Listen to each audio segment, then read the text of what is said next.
Welcome to It's Your Community with Vanessa Denha, a public affairs presentation of News Talk 760 WJR. Good morning, everyone. Welcome to It's Your Community. I'm Vanessa Denha, Garmo here. Well, we'll be bringing in 2021 soon, and I'm sure many of us are happy to leave 2020 behind. But I was thinking recently, maybe a New Year's resolution for a lot of us could be rethinking the way we're communicating. I noticed a lot of tension on social media this past year, a lot of animosity and a lot of heated conversations. And I wanted to bring in a fellow communication strategist who really focuses on communication strategy every single day with his clients. So I brought in Don Tanner from Tanner Friedman to join us this morning at It's Your Community to talk about how we are communicating in the public realm. Don, thanks for joining us. Good morning. How are you? I'm doing good. So, I know we chatted offline, but have you noticed the things I've noticed on social media this past year about how kind of toxic it has gotten on social media with people? No, absolutely. I mean, in so many ways, it's a year like no other. And, yeah. We're all stressed out and rightly so, whether it's,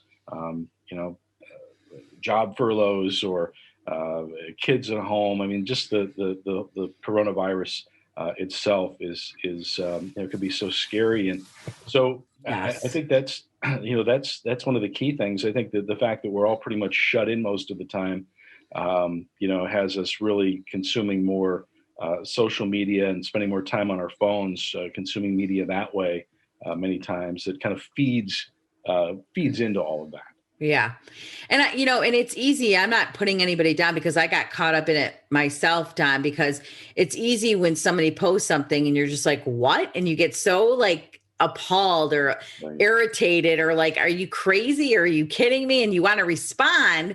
And, and I have a rule, I don't respond right away. And I've gotten myself into trouble when I have let my emotions get the best of me. Mm-hmm. So what's your advice? You and I talk to clients all the time because we're dealing with communication strategy and how they're, perceiving themselves publicly. And social media has a lot to do with that. So when you talk to your own clients, or what advice do you have for people listening on It's Your Community about when you see something on social media that you don't agree with, whether it be a mandate on COVID or something political on the presidential campaign? What would you advise people to do? Well, it's a tough one because I think you're, not responding right away, giving it some time to contemplate. But I think, more and more, we just don't do that as a society. We're just always on the move and looking. I think it really gets down to, the thinking before you say something. I mean, when social media first came around, and obviously we're not blaming social media for all of the ills out there, but we communicate that way so much right now. The rule of thumb used to be don't post something on social media that you wouldn't want to have on the front page of a newspaper or a magazine, because people do read that. The other thing is, when it gets political and it gets controversial, religion and politics stay away from. Well, that's difficult. There's a good chance you saw with the recent election, you're going to irritate perhaps half the people that are going to see that post, depending on who your followers are, who you've blocked or have not blocked in recent months. So I think there are those types of things. And I think also just, trying to take the time to do some homework and to look at if somebody were so good about sharing news posts, but where does that news post come from? And who wrote it, and what bias might there be? All of those things are pretty important.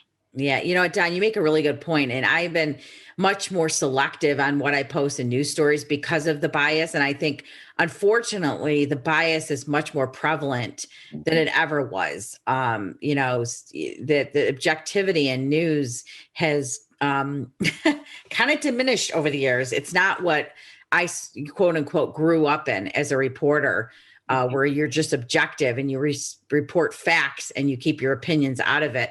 Unfortunately, there's so much opinion going on. And personally, on that note, I have to read 5 or 6 or 7 different publications or watch different media outlets on one story just to get the truth. It's like, okay, they're saying it this way, they're spinning it this way, they're spinning it that way. Where's the truth in all of this? And it becomes more and more challenging. That's a good way to go about it. I mean, there was a time, and I long for those times too, although some would say that there's always been a bit of a liberal bias in media. Maybe that's so, but, there used to be something called the fairness doctrine and the FCC that had some power there, and that where you had to kind of tell both sides of a story or try to stay down the middle. And I long for the days of Walter Cronkite, who you just felt you trusted. Yeah. But no, I agree. You have to kind of read and look at different things. I mean, if I look at CNN, I'll also take a listen to what Fox is saying. Yeah, me too. I did the same thing. Yeah. I mean, there's other stations and outlets out there that try to stay down the middle. So I think it's becoming upon all of us to do that homework and not be drawn in if we see a YouTube video from some PhD that is, spewing conspiracy theories that are later debunked. But in the meantime, someone and trust shared that with you, and you shared it with them, and then it becomes for many a fact that they're up in arms in. We just all have to do our homework. Yeah, and there's a journalism code of ethics that I see a lot of people not following anymore. And I don't know if it's, and I'm not trying to pick on any one generation, but I don't know if it's the newcomers. I mean, it's just, there's a journalism code of ethics that we followed as journalists, and it just seems like it's not being followed. I just get so alarmed by my industry that I grew up in that it's like, what happened here? What's going on here? So you have to do your due diligence. Go ahead, Don. No, you do. And not to interrupt you, I think I agree. You see that, and there's so many great journalists out there, and they're attacked. Of course, they're attacked wherever they shouldn't be. And, we could talk about the term fake news, which is largely ridiculous, I guess, depending on who's spewing the fake news. But, I mean, it used to be more, and it gets down to just how news is, our 24-hour news cycles. Cable news networks, and I mean, it used to be you'd watch the news, and then a test pattern would come on the TV, and you'd go to bed. Well, that doesn't happen anymore. 24-hour news stations that need to be constantly pumping out content. So a lot of times, there's breaking news, and this is, but it's not really fact checked yet. Yeah. And that can be a dangerous thing. It's everybody trying to scoop everybody else, but it can be dangerous. Saying something may be happening when maybe it's not. And I hear what you're saying. Yeah. There are some stellar reporters out there. I mean, I want to pat some of them on the back. I mean, I think Bridge Magazine and Joel Kurt does a phenomenal job. And I'm not going to name everybody. There's a ton of them, but I think they've been pretty balanced. And you see that too, Don. I'm sure you see your own, where you see these guys are really balanced. They tell a story and they get both sides, and they don't get their personal agendas in there. And I appreciate that. You know what I mean? When someone just gives me an objective story and lets me read it and figure out for myself what's going on, making my own conclusion. Well, I think, we live and breathe it every day, Yeah. And I'm a former journalist, but I have the good fortune to work with top journalists like you and others, every day. And there's sometimes I find myself sticking up for journalists and good journalism, in social media and in just conversations with people that want to cut them down, and they're terrible and they're blowing things out of proportion. I'm like, these are people that take their job very seriously, and they often say, "How do you know?"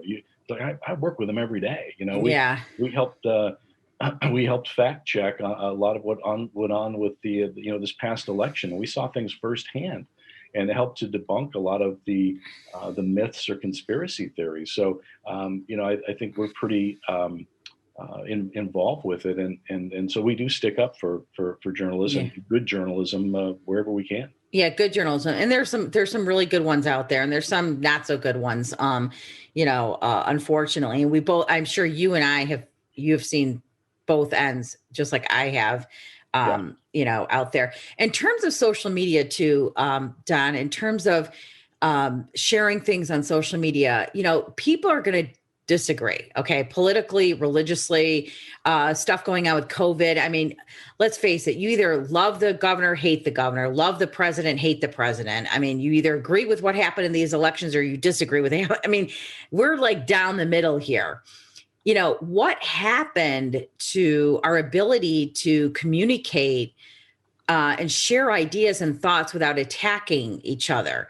I have personally made phone calls just to, when I see somebody saying something on social media that I think is ridiculous or totally attacking somebody else, I have privately messaged them and asked them, I just love to know where you're coming from. I'm just trying to understand you or your thought process. What happened to that, Don?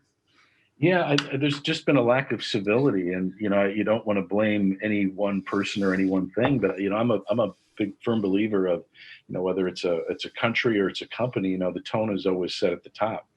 And I think we have seen just a total turn, and some would disagree with me, especially when it comes to politics. Civility in politics. Good luck with that. But it's gotten very dark, and more and more personal attacks and things over the past 4 years or 6 years that politicians used to say and do that they stood no chance of ever being reelected again. And if any head of a company would say that, their products would be boycotted and they'd be out of business. So I think it's that lack of civility. I think when you go on social media and this, this happens from time to time, you have to realize you're not going to change minds, other people's minds. Right. Yeah. And, there are times I get into with people that I have a lot of respect with. I don't agree with their politics or some of their humanistic beliefs, but I'll even say at the end, hey, we're just going to have to agree to disagree and talk to them afterwards and just say, I'm not looking to lose a friendship. And next time I see you, I'm going to give you a hug, but we're not going to agree on this issue. You're not going to change my mind. I'm not going to change your mind. But it's nice to have a dialogue where it doesn't devolve into name calling. That's when I stop any conversations and I'll block somebody. If there has to be name calling or, disrespectful dialogue, let's have a good, solid dialogue and listen to each other. Just listen to each other. Give each other a chance to make our case and go. That's such a good point, Don. And unfortunately, I've had to unfriend a few people and block a couple of people because of being attacked. It was ridiculous. And some of the stuff I saw, and we don't always have to agree, but we should respect each other. And you make it a point. I like to know where people are coming from because maybe I'm getting something wrong. Maybe I'm not understanding something. Maybe I'm missing a point. And especially when it comes to politics, I've never declared myself a Republican or a Democrat ever, and I never will. I really try to vote for the person. I do too. And the candidate and see what their policies are. And so I like to understand people. And when you talk to people, they may see something or understand something in a perspective you're just not seeing. Your point of view is different from theirs, and they may be able to teach you something.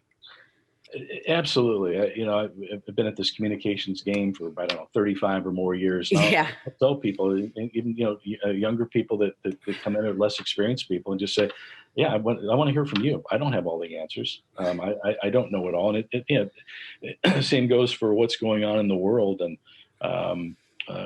there's some areas that we're going to be more passionate about than others, whether it's, whether restaurants should be open or not, or when, and should you be wearing a mask or not. And people are going to be very passionate about that right now. And for good reason. A lot of that is life and death and livelihoods. Yeah. And, but there has to be some kind of decorum and, calls for violence or people to be hurt, or that crosses the line. And that's where I know that there are some that call it censorship, but whether it's Twitter or Facebook, removing posts or things, that's a good thing when it gets dangerous. When it gets dangerous, for sure. But I'll tell you, I'm going to be honest with you. I'm Catholic and I'm very involved in the Catholic media. And I have posted nothing violent. I have posted just prayers and they've been taken down. I have posted the Hail Mary or the Our Father and it's taken down. Saying that's, oh yeah. And I posted religious retreats and they've been taken down. Not just me, a ton of us. So that's a whole nother story, Don. Mm-hmm. Yeah. And it's not violent. It's just conservative. It's not even a conservative view. It's just a prayer. or like a religious retreat. It's just odd. And they've been taken out saying this is not appropriate content. I'm like, really? Saying the Our Father is not appropriate? Okay. So I agree with you. If it's violent, if it's a vulgar, I want it taken out. I don't want to read that. If it's threatening, it should be taken down. I want to share with you a story. I will remain nameless, Don. I might tell you this off the air who this is, but this came from a reporter. I wanted to just share a story of how toxic it could get. I personally know John James and I know Gary Peters. I like them both. John James tweeted about losing and about looking into, actually not, he wasn't conceding at the time. He was talking about investigating the votes. The results, okay. The results. Yeah. And all I did was reply. I know him personally. I've met him several times. I've interviewed him several times. And I said, John, thanks for reaching out to your supporters. That's good for you. Wish you the best. I didn't agree whether the vote was fraud or not. I just, wishing, I commented on a tweet. A local reporter, commented back to me and saying, "Are you insinuating there was fraud? If so, prove it." And I replied back and I said, I don't have anything to prove. I'll leave that up to the experts to investigate and prove it. I'm just merely, reaching out to John and wishing him the best. Right. And that's all I did. And this reporter continued to tag me on tweets about how horrible Trump is and the investigation and what liars the Republicans are. I'm like, what is going on with this guy? And I ended up blocking him. I was like, I don't have time for this. I just merely was saying hi to John James and wishing him the best, and I'm going to get attacked. That's what I'm talking about, Don. It's like, what is happening here? I know. Well, it gets into just, again, decorum and civility and just the high passion or high tension, around this election. And I guess we could go round and round by, what that is. And, they're finding, they're finding no fraud. Some people will never believe that. And others will say, hey, we told you so. And hopefully we'll have. Well, they're finding some fraud, but not enough to overturn it. But there's fraud in I tell people all this time, I've covered politics for years. I lived in politics. There's a level of fraud at some level. You're always going to have problem, whether it's human error, whether it's intentional. But is it enough to overturn election? Usually never. I mean, dead people voted in Kwame Kilpatrick's race. We know that. It happens. I mean, people are going to do bad things in elections. There's a percentage that they allow or know that it's going to happen, whether it's human error or fraud or voting where or when they shouldn't. And you see it on both sides. It's affected some votes on the It's happened. It's happened for decades. It's always happened. Yeah. Right. But in terms of a huge conspiracy and this, somehow we have a machine that can throw out certain votes. I mean, it's being proven that that's all crazy. And, let them investigate it. I mean, if it proves to be crazy, fine, go ahead. I don't have a problem with investigating elections. No problem at all. I want fair and honest elections, and there's always going to be a level of fraud, and we have to accept that. But hopefully they'll correct itself. We'll get better and better as time goes by. Absolutely. Yep. I'm all for it too. Investigate. I mean, and if it comes, to be honest with you, I'd rather investigate and diffuse all the tension in this country than not investigate and people think it was stolen. You know what I mean? I'd rather just do your due diligence and let's move on. Well, and at the end, if all is good, then hopefully we'll have the nice, the people at the top need to concede that, and whether it's publicly or not, and move on. So try to move on as a country. You know what we need too, Don? I just think we need more people in politics on both sides of the aisle trying to mend this, trying to work together, trying to move past this on the local level, national level, every level. I just think we need more and more of that decorum coming from our political leaders too, and our religious leaders. Yeah, I think so. It's who can try to take the higher road. I mean, if we're always finger pointing or, well, you did this. Well, but you did this, a year ago, or you just don't get anywhere. And Yeah. there's so much gridlock in politics. And everybody's going to play to their base and their constituents. But at some point, can we get on the same page more often and try to help people that need it in this country? Do you think we've lost the art of negotiating somehow because of the way we communicate in the world today? I think so, and I think what you see on social media is a microcosm of that. Yeah, I mean, there's just so much vitriol out there, and again, tone is set at the top, and but others need to follow. And so, yeah, I think it's gotten worse and worse. It's gotten worse over the past 4 years for a number of reasons. But I mean, there's always going to be that. Back and forth and potential gridlock. I think since politics began, it's been there. But yeah, we need to figure out a way to, again, find some common ground, listen to each other a little bit before we attack. And it needs to become less rare and more common. Yeah. What is your advice for people listening, Don, who have professional careers? I tell people, you said it could be on the front page of the newspaper, and that's a rule of thumb. And I still think that's a great rule of thumb. But when you're attached to a company, and you and I learned this a long time ago as we're reporters, you're not just Don Tanner, you're Don Tanner from Tanner Friedman. And when you were a reporter, you're Don Tanner at the station you worked at. Same with me, your reflection of where you work. What's your advice for people listening in terms of when they do share stuff on social media, their attachment to their workplace? Yeah, I think it's, what you share and how you share it and what your commentary is on it. And I think it gets back to some things we said earlier. It's just, making sure if you're going to post something, there is some civility there, or you've done your due diligence to maybe fact check what the research is or what the study is. Don't attack as much as possible. And there are times I've been guilty of that too, because when you're passionate about something, you can tend to do that. Sure. But at the end, try to have a dialogue. If you're passionate about something, check it out, post it, look at how you're posting it, what you're saying, and then again, be ready to respond to responses. And again, I always try to do it in a very civil way. When you get into name calling and pointing fingers, you're not doing yourself any good by posting something like that. Maybe some of your friends and followers will like that, and that's the other thing with social media. We don't always get the information we should get. Where there's certain information we like to hear, and you have a lot of like-minded people that follow you, and so sometimes you're not seeing or reading the other side of the equation that you should be. So there are a lot of things to consider before you post something.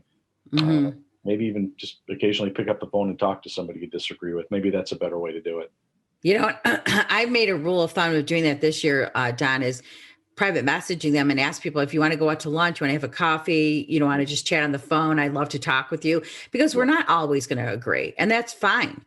What is the rule of thumb? What is your thought process, Don, from a professional perspective about sharing not political stuff or religious stuff, but just personal stuff, where you're on social media and maybe one day you're posting about your kids and the next day you're posting about your job? What's your thought on that?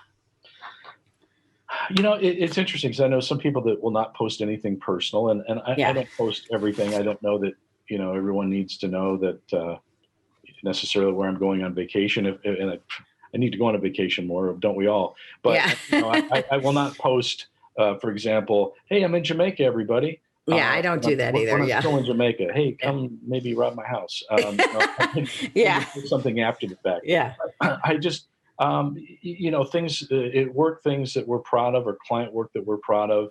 Matt Friedman and I, blog a lot. Yeah. Although we've probably been blogging less this past year because everything is can be so contentious and political. Yeah. We've tried to stay away from that stuff as much as possible. Mm-hmm. So I try to have a nice blend. It's whatever somebody's comfortable with. I mean, people like to do business with people they know and trust. And that can be a way to give somebody a window into a little bit more of who you are and what your interests are and things like that. But it can be a slippery slope if all you're posting is, anti-political stuff. And, and again, I've been guilty of some of that of myself. And but there's things that I felt strongly needed to be communicated, a news story or a study or something like that, that I wanted people to see and consider. Yeah. That I agree with. When it's strong data, I'm a data-driven person. I like research and data. And even if it's something that I don't agree with, if it's data by a respected organization, research by a respected organization, I'll share it. Because to me, it's about informing the public, So I think that's a great rule of thumb. Right. Yeah. John Hopkins, has a new study about the virus and to prevent it. They're pretty credible. Yeah. Exactly. When something comes, exactly. It, but it's pretty credible.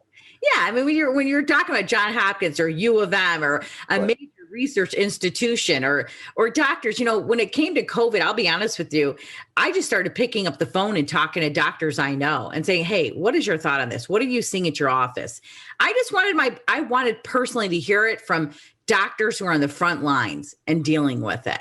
For sure. Someone asked me recently, when the vaccine is made available, will you take it? And I said, well, I'll ask my doctor. I mean, I'm not going to be first in line because medical professionals and the elderly and those at risk should be first in line. But sure, I'll talk to my doctor and see what my doctor has to say. If my doctor feels it's safe, then again, that's like you said, someone that you trust and is credible. And that should be where we go for all of our information. Absolutely. Don Tanner's who we're talking to this morning here on At Your Community from Tanner Friedman, longtime communication strategist, deals with media all the time and has a variety of clients dealing with strategy, social media. Him and Matt Friedman, who's been in this game for many, many years. I've known him, I don't know how many years now, Dan. I don't want to date you and I.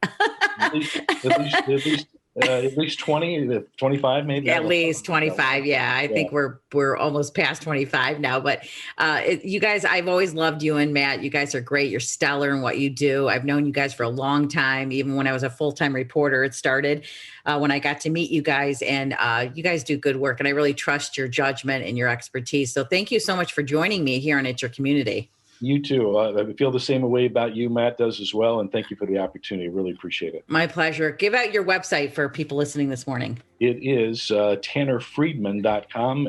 Friedman is spelled like fried man. So TannerFriedman.com. Great. Thanks, Don. Give my best to Matt, and I wish you guys a wonderful holiday season. You too. Happy holidays. Happy holidays. If you have any questions or comments or topics you want me to get to me, Vanessa Denha. You do that very easily. You can find me on all social media platforms. People seem to like to private message me on there. You can go ahead and do that. I have Epiphany Communications and Coaching on Facebook, and you can also go to my website, epiphanyccc.com. And as always, we remind our listeners to connect, collaborate, and communicate with your respective communities. Thanks for listening. It's Your Community, a public affairs presentation of News Talk 760 WJR.